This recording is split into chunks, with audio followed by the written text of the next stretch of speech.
Assalamualaikum warahmatullahi wabarakatuh. Saya Indira Sartika. Kali ini saya akan membahas tentang kritik terhadap sistem ekonomi konvensional. Sistem ekonomi konvensional yang telah menjadi pilar utama dalam organisasi perekonomian global dalam beberapa dekade terakhir, kini menghadapi serangkaian tantangan serius yang memerlukan kajian mendalam dalam kritis. Seiring berjalannya waktu, sistem ini telah memainkan peran utama dalam pembentukan struktur ekonomi dunia, yang pada dasarnya berlandaskan pada prinsip-prinsip pasar bebas, pertumbuhan ekonomi tak terbatas, dan keuntungan sebagai fokus utama. Oke, topik pembahasan kita kali ini ada 3. Yang pertama, sistem ekonomi sosialisme. Yang kedua, kritik sosialisme terhadap kapitalisme. Dan yang ketiga, pandangan Islam terhadap sistem ekonomi sosial. Pembahasan pertama, pilar sistem ekonomi sosialisme. Sistem ekonomi sosialis komunis dibangun di atas 3 pilar, yaitu mewujudkan kesamaan equality secara real, kedua, menghapuskan kepemilikan individu secara keseluruhan ataupun sebagian, dan yang ketiga, mengatur produksi dan distribusi secara kolektif. Secara umum, ketiga pilar dalam sistem sosialis komunis berlandaskan secara teori, dialektika, materialisme, dan materialisme historis, sehingga tidak bersandar pada kepercayaan mitos, tahayul, dan agama.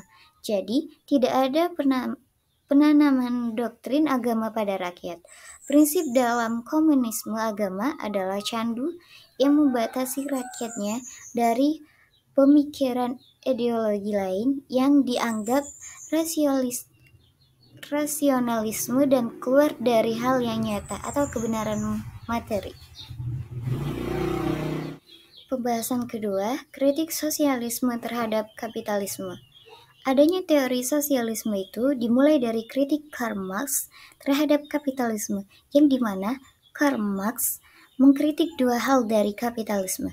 Pertama, tentang teori nilai tambah, dan kedua, perkembangan kapitalisme yang menyebabkan terjadinya kontradiksi antara kaum pemilik modal dan kaum buruh.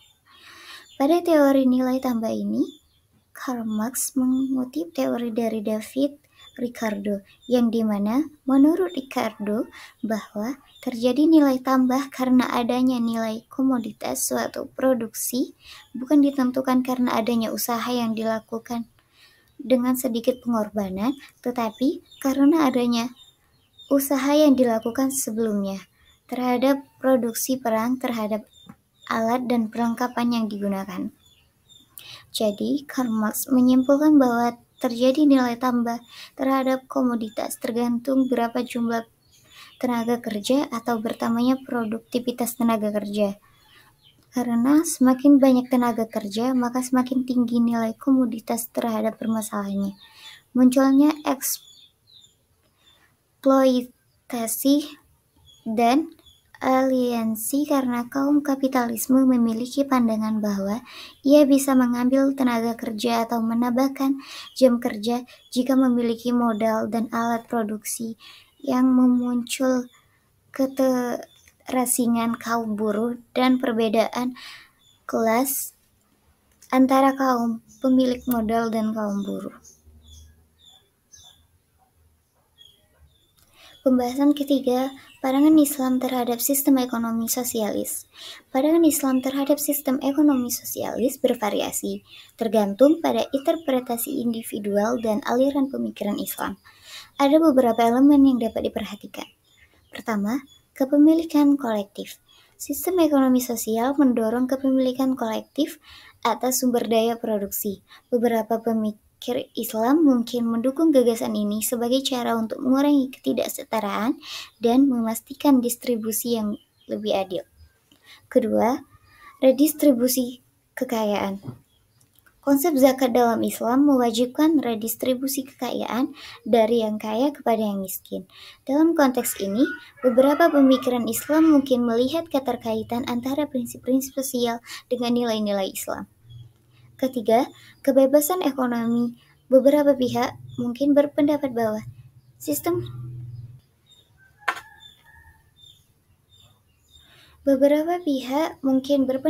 sistem sosial dapat mengurangi kebebasan ekonomi individu, yang mungkin tidak selaras dengan pandangan Islam yang mendukung kebebasan ekonomi sejauh tidak melanggar prinsip-prinsip Islam.